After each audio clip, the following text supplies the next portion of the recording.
Alam nyo, totoo lang, bakit mas maraming Pilipino ngayon, mas pinipili na lang nilang rumakit, dumiskate, o kaya magtayo ng sariling business? Kasi nakakabuwisit maging empleyado. Nakakapikon.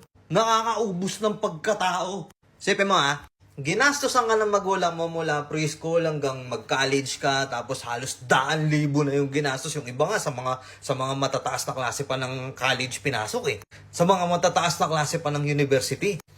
Di pa yon yung mga nagastos mo sa mga projects mo. Ang laki!